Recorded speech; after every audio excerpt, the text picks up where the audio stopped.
목사님 나오셔서 우울과 절망에서 벗어나기라는 제목으로 말씀 전하실 때 귀한 은혜 받으시기 바랍니다.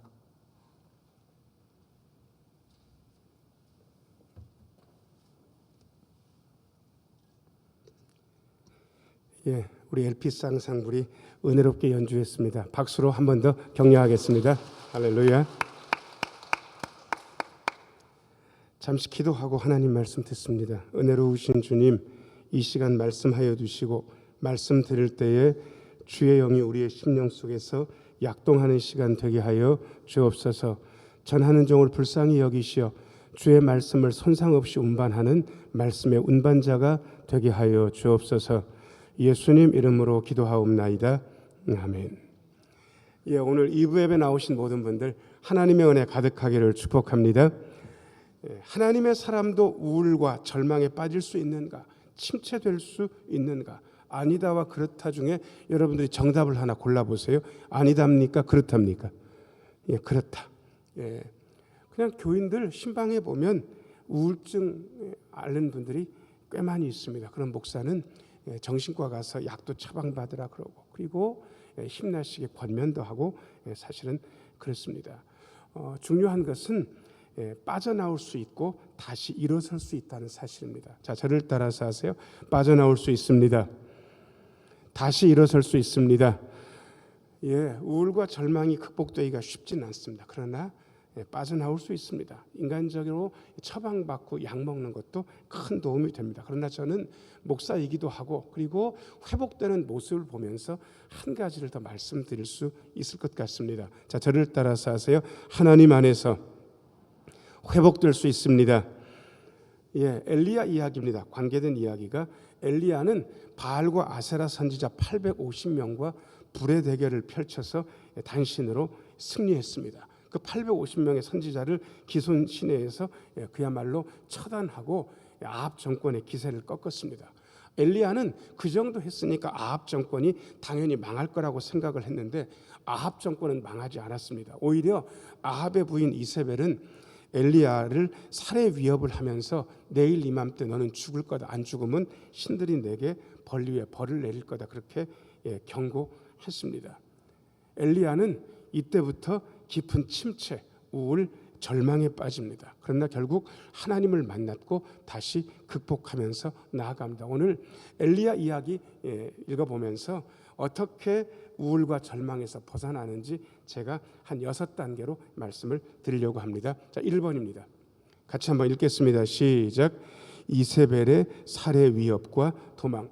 예, 엘리야가 아합의 바알 선지자 아세라 선지자를 어떻게 죽였는지 자기 부인 이세벨에게 고자질했습니다. 다 일러 바치니까 그 이세벨이요 화가 무지하게 났습니다. 이세벨은 독한 여자거든요. 그래서 자객을 보내서 엘리야를 죽이겠다고, 내일 이맘때 네 목숨 떨어진다. 반드시 내 목을 자를 거고 내가 죽지 않으면 신들이 내게 벌 위에 벌을 내릴 거다. 그렇게 예고를 합니다. 그러니까 세상에 불의 선지자 엘리야 850명과 단신으로 싸우면서도 두려움 없던 엘리야가 어떻게 되는가. 3절 말씀, 3절 같이 한번 읽겠습니다. 시작. 그가 이 형편을 보고 일어나 자기의 생명을 위해 도망하여 유다에 속한 부엘세바에 이르러 자기의 사환을 그곳에 머물게 하고. 여러분, 두 번째 줄 한번 보세요. 무엇을 위해서 도망했습니까? 예, 이 말은 무슨 거룩한 목적이 있는 게 아니에요. 그냥 살으려고. 이세벨이 죽이겠다고 그러니까 목숨 부지하기 위해서 도망간 거예요. 여러분, 보통 우리가 착각하는 게 뭐냐 그러면 하나님의 말씀에 순종하고 큰 승리를 얻은 다음에는 하나님께서 그 다음부터 평안한 길을 열어주시고 고생 끝 행복 시작이 될 것이다라고 착각하는 데 있습니다. 여러분, 하나님의 말씀의 응답, 하나님의 회복은 쉽사리 일어나지 않습니다. 나라의 회복은 더 말할 것도 없습니다. 우여곡절이 있습니다. 자, 저를 따라서 하세요. 잘 되려면 우여곡절이 있습니다. 예, 그 우여곡절 중간에 보면 분명히 하나님 말씀을 순종했는데도 불구하고 이처럼 살해 위협을 받고 죽을 지경에 빠지는 어려운 일을 당할 수도 있는 거예요. 여러분, 제가 예수 믿으면서 미신 믿으면 안 된다고 여러 번 말씀드렸습니다. 내가 하나님의 뜻을 한번 순종했기 때문에 이제는 고생 끝 행복 시작이다. 이런 식으로 생각하는 건 그야말로 미신입니다. 앞으로도 겪어야 될 우여곡절이 많은 거예요. 이것을 생각하고 믿음 생활해야 믿음 생활하면서 절망에 빠지지 않습니다. 자, 두 번째 2번입니다. 2번 같이 한번 읽겠습니다. 시작. 광야 로뎀나무 아래의 우울과 하나님의 격려. 사환 데리고 남유다에 속한 부엘세바까지 갔습니다. 그리고 사환은 거기다 머물게 하고 하루길쯤 광야로 들어가니까 로뎀나무가 있었고 그 로뎀나무 아래 앉아가지고 엘리야가 그야말로 하나님 앞에 하나님 저를 죽여주십시오. 저는 우리 조상들보다 잘하는 게 하나도 없습니다. 그러면서 엘리야가 기도를 하는 게 아니고 어떻게 하는가. 5절 말씀 5절입니다. 같이 한번 읽겠습니다. 시작. 로뎀나무 아래에 누워 자더니 천사가 그를 어루만지며 그에게 이르되 일어나서 먹으라 하는지라. 제가 장신대 신대원 다닐 때 일본 목사님 그야말로 큰 대형교회 목사님 300명 교인을 일본에서 목회하는 목사님이 오셔서 채플에서 말씀을 전하신 적이 있습니다. 무슨 300명이 대형교회나 신흥교회도 그 정도는 되지 않냐. 여러분 일본을 모르셔서 그랬습니다. 일본은 30명만 돼도 대단히 큰 교회고 거기 교인 한 명이면 우리나라 교인 100명과 거의 진배 없습니다. 그러니 일본 교인들 300명 놓고 목회하시는 분이니까 일본에서는 대단히 유명한 목사님이신 거예요. 그런데 그때 와가지고 이 본문을 본문으로 하고 설교를 하는데 그때 우리나라에서 일본어를 잘하시는 목사님이 와서 통역을 하는데 엘리야가 로뎀나무 아래서 누워 잔다는 이야기를 그 통역하시는 목사님이 뭐라고 통역을 했냐 그러면 엘리야가 기도도 안 하고 자빠져 잤다라고 그렇게 통역을 하니까 밑에서 장신대 학생들이 와 하고 웃는 거예요. 여러분 그야말로 목사님이 사감을 담아가지고 엘리야가 잘못하고 있다라고 그렇게 통역하시는 목사님이 그렇게 통역을 했는데 여러분 보통 아내 되시는 분들이 집에 들어왔는데 남편이 자고 있으면 사이가 좋으면 아유 우리 남편 자네 이렇게 하는데 사이가 안 좋으면 남편 자네라고 얘기합니까? 뭐라고 얘기합니까? 이 인간이 자빠져 잔다고 그렇게 얘기하잖아요. 누워있는 사람은 손으로 흔들어 깨우는데 자빠져 자는 인간은 어떻게 깨우는 겁니까? 잘 모르세요? 시범을 보여드려요. 발로 툭툭 차면서 깨우는 게 자빠져 자는 인간을 깨우는 방법이에요. 자, 하나님의 선지자가 처져가지고 기도도 안 하고 로뎀나무 아래서 자빠져 자고 있는데 하나님께서 천사를 보내서 뭐라고 하시는가? 5절 다시 한번 비춰줘 보세요. 자, 두 번째 줄 같이 한번 읽겠습니다. 시작. 천사가 그를 어루만지면서 깨우는 거예요. 여러분 하나님의 위로와 격려가 보입니까? 엘리야가 침체에 빠져 있고 엘리야가 지금 절망에 빠져 있고 우울한 거 하나님께서 딴지 걸지 않으세요. 야, 너 힘든 거 당연해. 힘내. 그러면서 천사가 어루만지면서 깨우는 거예요. 6절에 보니까 머리맡에 숯불에 구운 떡하고 한 병 물이 있는데 일어나서 먹으라고 그렇게 천사가 이야기하니까 엘리야가 일어나서 그걸 다 먹고 마시고 6절 다시 한번 비춰줘봐요. 6절 보니까 이제는 정신 차리고 기도했습니까? 맨 밑에 줄 같이 한번 읽어보겠습니다. 시작. 마시고 다시 누웠다. 아니 이 인간이 또 자빠져 자는 거예요. 이쯤 되면 하나님의 천사도 열받을 만 하잖아요. 그런데 7절 같이 읽겠습니다. 시작. 여호와의 천사가 또다시 와서 어루만지며 이르되 일어나서 먹으라 내가 갈 길을 다 가지 못할까 하노라 하는지라. 여러분 하나님의 천사가 이번에는 발로 찹니까? 다시 어루만집니까? 어루만지는 거. 하나님께서 위로하시고 격려하셔요. 자, 저를 따라서 하세요. 우리 하나님께서 어루만져 주십니다. 저는 오늘 2부 예배 나온 여러분들이 속상할 때 하나님께서 천사를 보내셔서 어루만지는 역사가 여러분에게 일어나기를 축원합니다. 그런데 하나님께서 우울에 빠진 엘리야에게 어떻게 처방하시는지 여러분 영적인 말씀을 주십니까? 아니면 그냥 음식 처방, 먹고 힘내라고 음식 처방을 하십니까? 영적인 처방. 여러분 뭐 말씀 기대하세요? 그런데 우울과 절망에 빠진 엘리야에게 하나님께서 천사를 보내셔서 하시는 것은 하나님의 말씀을 전하시는 게 아니고 밥을 먹이시는 거예요. 그냥 여러분 식사를 잘하는 게 대단히 중요합니다. 우리가 육신을 입고 살고 있기 때문에요. 밥 안 먹고 힘없으면 영적으로도 처지게 돼 있습니다. 우울한 분들이 제일 많이 안 되는 게 뭔지 아세요? 밤에 잘 주무시는 거 이게 안 되고 또 우울한 분들이 안 되는 게 밥을 맛있게 먹는 게 안 되는 거예요. 입맛 없어요. 밥 못 먹어요. 밤에 잠 못 자요. 그러면서 우울은 더 심각해지는 거예요. 하나님께서 우울에 빠진 엘리야에게 와서 하신 처방은 그냥 밥 먹이는 처방을 하시는 거예요.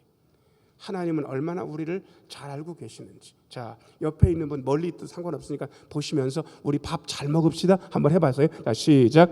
우리 밥 잘 먹읍시다. 예, 우울에 빠진 엘리야를 처방하신 하나님의 처방이 그런 거예요. 아, 하나님은 얼마나 자애로우시고 얼마나 우리에게 맞게 격려하시는가. 여러분, 이렇게 힘을 좀 차린 엘리야가 어떻게 하는가. 3번입니다. 3번 같이 한번 읽겠습니다. 시작.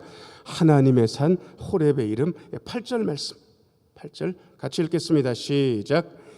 이에 일어나 먹고 마시고 그 음식물의 힘을 의지하여 40주 40날을 가서 하나님의 산 호렙에 이르니라. 맨 밑에 줄 한 번만 더 읽겠습니다. 시작. 하나님의 산 호렙에 이르니라. 예, 목사는 점쟁이는 아닙니다. 그럼에도 불구하고 환난 당한 분들을 곁에서 계속 살펴보면서 기도하면서 야, 저분은 환난이 거의 끝날 때가 됐다. 아니면 저분은 좀 시간이 걸리겠다. 여러분, 평가가 좀 됩니다. 제가 용한 점쟁이는 아닙니다. 그럼에도 알아지는 게 있더라고요. 어떤 권사님이 어려운 일을 당했는데 교회에 나와가지고요 애통하게 우는 그 소리를 들었습니다. 그 소리를 한참을 듣고 기도하는 모습을 보고 나니까 마음속에 절로 기도가 돼요. 그러면서 어떤 생각이 드냐 그러면 얼마 남지 않았겠다. 여러분, 우울과 절망에 빠질 때 어디 가서 시간 보내십니까? 어디 가야 될 것 같습니까? 여러분들이 가는 곳이 여러분들이 빠질 우울과 절망에서 어떻게 빠져나올 수 있는지 그 시간을 결정짓습니다. 아주 중요한 팁을 하나 드리자면, 자, 저를 따라서 하세요. 하나님의 산에 가야 됩니다. 예, 여기 하나님의 산 호렙이 어떤 곳이냐 그러면 모세가 개인적으로 하나님을 만나고 하나님 체험을 했던 곳입니다. 수백 년이 흘렀고 이제 엘리야가 그곳에서 다시 한번 하나님을 만나게 됩니다. 여러분, 하나님을 만나는 하나님의 산이 있으세요? 어떤 분들은 늘 교회에서 기도하는 어떤 곳이 하나님의 산이고, 어떤 분은 아직도 기도원 가느냐라는 그 소리를 들으면서도 어떤 문제가 생기면 기도원에 가는 분도 봤습니다. 나쁘지 않아요. 하나님의 산에서 하나님을 만나 뵈야 되니까. 자, 저를 따라서 하세요. 하나님의 산에서 하나님을 만나 뵈야 우울에서 벗어날 수 있습니다. 예, 일단 하나님의 산으로 40일 걸려서, 예, 뭐 신의 산이라고 불러도 되고 호렙산이라고 불러도 됩니다. 거기까지 엘리야가 가는 거예요. 근데 거기 가니까 진짜 하나님께서 굴 속에 거기서 머물고 있었는데 하나님께서 말씀을 하긴 하셔요. 예, 4번입니다. 4번 같이 한번 읽겠습니다. 시작. 엘리야의 원망과 불평. 엘리야가 그곳 굴에 들어가서 거기서 머물고 있었는데 하나님께서 말씀이 임하는데, 엘리야야, 내가 어째서 여기 있느냐. 그러니까 엘리야가 대답을 하는데 뭐라고 대답하는가. 10절 말씀. 10절 같이 한번 읽겠습니다. 시작. 그가 대답하되 내가 만군의 하나님 여호와께 열심히 유별하오니 이는 이스라엘 자손이 주의 언약을 버리고 주의 제단을 헐며 칼로 주의 선지자들을 죽였음이오며 오직 나만 남았거늘 그들이 내 생명을 찾아 빼앗으려 하나이다. 여러분, 엘리야의 불평, 엘리야의 원망이 들리십니까? 하나님, 제가 하나님께 대해서 열심히 유별한 것을 하나님께서 하십니다. 그런데 이스라엘은 주의 언약을 버렸고 아합 정권은 주의 제단을 헐었고 칼로 주의 선지자를 죽였습니다. 남은 게 저 혼자입니다. 그런데 이제는 그 아합 정권이 저마저 죽이려고 합니다.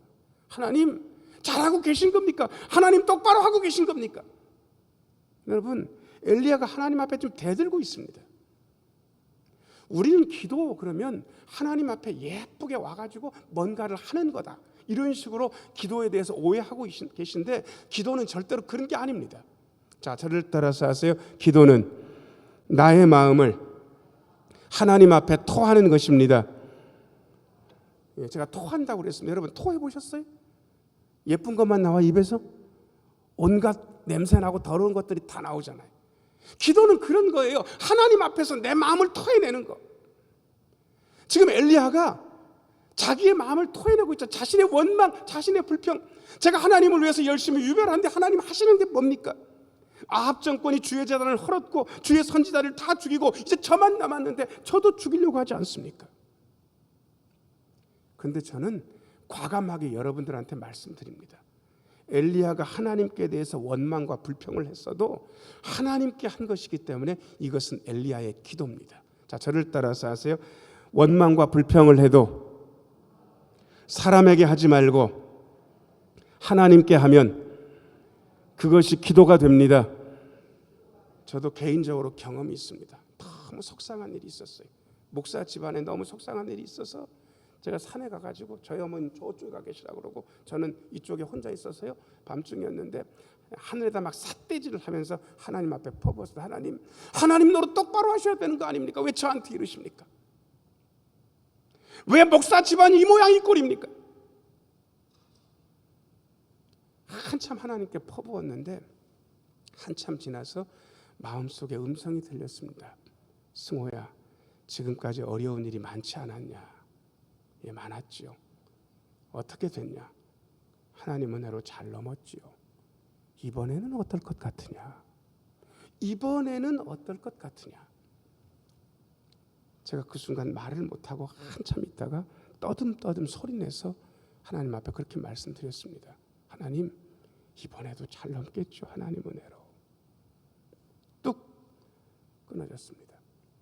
여러분, 제가 하나님 앞에 삿대질라고 하나님 앞에 치받을 때도요, 하나님께서 벼락을 보내셔서 저를 죽이지 않고 하나님 앞에서 그렇게 하나님 앞에 들이받는 저의 목소리를 기도로 들어주셨습니다. 기도가 뭐냐고요? 다시 한번 말씀드립니다. 우리의 마음을 있는 그대로 하나님 앞에 토하는 것입니다. 예, 여러분의 마음 속에 있는 그것을 하나님께 토해내는 그렇게 기도하는 여러분들이 되시기를 축원합니다. 예, 여러분 이렇게 엘리야가 하나님 앞에 얘기를 했는데 하나님께서 드디어 응답하셨어요. 5번째입니다. 같이 한번 읽겠습니다. 시작. 바람, 지진, 불 후에 세미한 소리. 11절 말씀 읽어요. 11절, 12절. 11절, 12절. 자, 화면 보면서 같이 읽겠습니다. 여호와께서 이르시되, 자, 시작. 여호와께서 이르시되 너는 나가서 여호와 앞에서 산에 서라 하시더니 여호와께서 지나가시는데 여호와 앞에 크고 강한 바람이 산을 가르고 바위를 부수나 바람 가운데 여호와께서 계시지 아니하며 바람 후에 지진이 있으나 지진 가운데에도 여호와께서 계시지 아니하며 또 지진 후에 불이 있으나 불 가운데에도 여호와께서 계시지 아니하더니 불 후에 세미한 소리가 있는지라. 11절 비춰줘 보세요. 야, 너는 밖에 나가서 서 있어라. 산 앞에 딱 서 있는데 어마어마한 바람이 부는 거예요. 여러분, 바람이 지나가는데 바위를 부수는 바람을 보신 적 있으세요? 바람이 불어도 바위는 부서지지 않아요. 그런데 얼마나 큰 바람이 불었는지 산을 가르고 바위를 부수는 어마어마한 바람이 불었어요. 그런데 그 바람 가운데 하나님께서 안 계셨어요. 바람이 지나고 나니까 지진이 일어났어요. 12절입니다. 지진 있는데도요, 그 지진, 땅이 갈라진 지진 가운데서도 하나님이 안 계셨어요. 땅이 갈라지고 지진이 일어나서 가운데서 막 불길이 치솟는데 그 불길 가운데서도 하나님은 안 계셨어요. 그런데 하나님이 어떻게 응답하셨는가? 여러분 12절 보고 계신 12절 맨 밑에 줄 같이 한번 읽어보겠습니다. 시작. 불 후에 세미한 소리가 있는지라. 어떤 소리? 가늘고 작은 소리, 세미한 소리.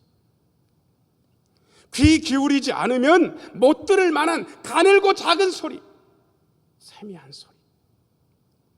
역시 엘리야는 엘리야예요. 이 작은 소리를 알아들었습니다.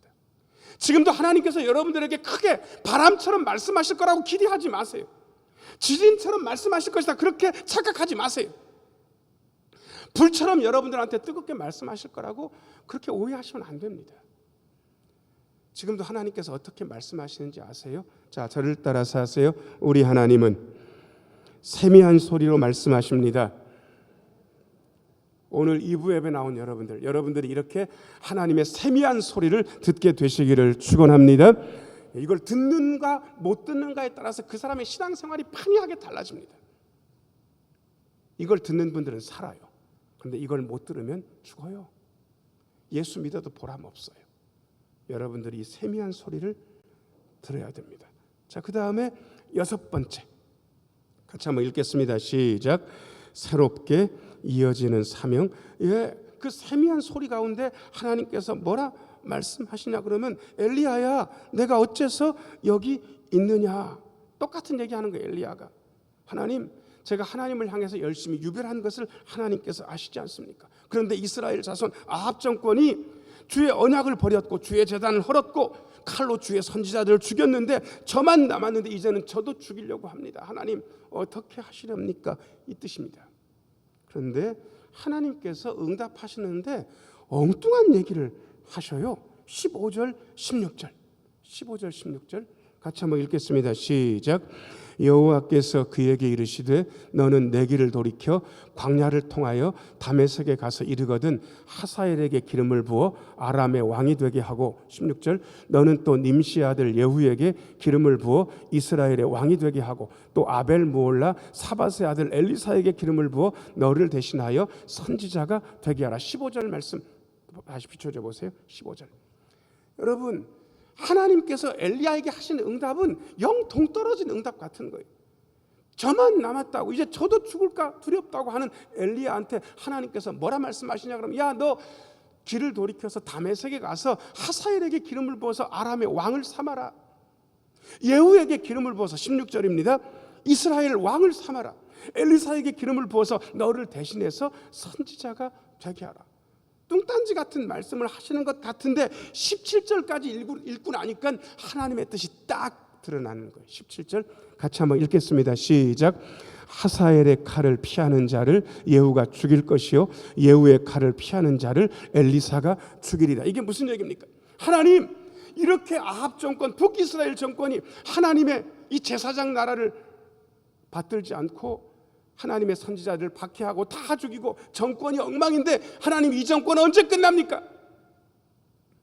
엘리야가 그렇게 하나님 앞에 얘기했는데 하나님께서 자꾸 기름 부어 세우라고 그러시잖아요. 이게 무슨 얘기입니까? 10절 보니까 아람 왕 하사엘이 아합 정권을 칼로 끝장낼 거라는 거예요.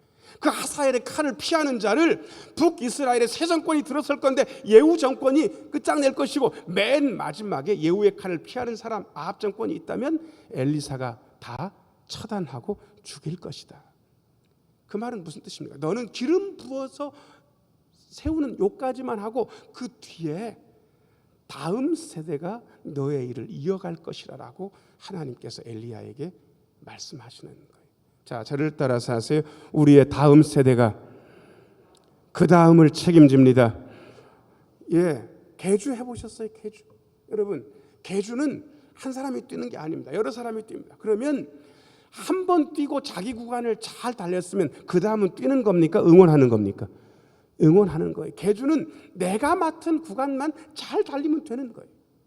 하나님께서 엘리야에게 뭐라고 말씀하시냐 그러면 야, 네 대에 아합 정권이 끝나지 않는다고 속상해하지 말고 너는 네 구간만 잘 달리면 돼.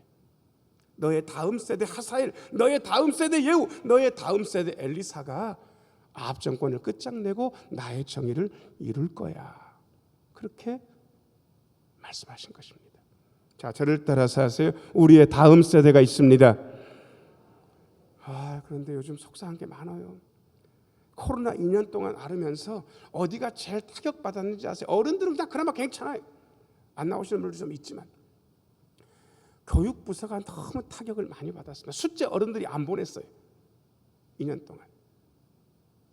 옛날에 반이나 나올까? 교육부서에서 봉사하는 선생님들이 너무너무 힘들고 기도하고 회복을 위해서 움직이고 있지만 너무 어려운 거예요. 제가 이 말씀을 읽고 더 기도해야 된다는 생각을 했습니다. 자, 저를 따라서 하세요. 다음 세대가 일어나게 하소서. 교육부서 보면 속상도 하고 안타까운 마음도 들지만 그래도 희망의 말씀이 18절에 있습니다. 18절 같이 한번 읽겠습니다. 시작. 그러나 내가 이스라엘 가운데 7,000명을 남기리니 다 바알에게 무릎을 꿇지 아니하고 다 바알에게 입맞추지 아니한 자니라. 엘리야는 걱정스러운 거예요. 나만 남았다. 그런데 엘리야만 남은 겁니까? 몇 명이 남아 있는 겁니까? 7,000명이나 남아 있는 거예요. 우리의 다음 세대가 여전히 건재하고 지금 기다리고 있습니다. 사랑하는 여러분, 예수 믿다가요 침체되고 우울하고 절망에 빠질 수 있습니다. 그러나 하나님께서 당신의 천사들을 보내셔서 위로하시고 격려하셔서 우리는 새롭게 일어날 수 있습니다. 하나님의 세미한 음성을 들으면 다시 한번 사명을 깨닫게 되고 우리의 할 일을 감당할 수 있게 됩니다. 우리가 할 일은 뭔가? 엘리야에게 하나님께서 말씀하셨던 것처럼 자, 저를 따라서 하세요. 우리의 구간을 열심히 달립시다. 예, 다음 세대를 위해서 기도하면서 우리의 구간을 열심히 달리면 됩니다. 하나님의 위로와 격려가 혹시 여러분들이 침체되고 우울하고 절망에 빠져 있다면 여러분 모두에게 임하기를, 그리고 여러분들을 다시 세우시는 하나님의 세미한 음성이 여러분에게 들리기를 예수님의 이름으로 축원합니다. 기도하겠습니다. 은혜로우신 아버지 하나님, 하나님의 격려와 위로의 음성을 듣게 하여 주옵소서. 그 세미한 음성을 듣고 다시 한번 사명을 이어나가게 하여 주옵소서. 우리의 구간을 최선을 다해서 달리고 우리의 다음 세대를 위해 기도하는 우리 모두가 되게 하여 주옵소서. 예수님 이름으로 기도하옵나이다. 아멘.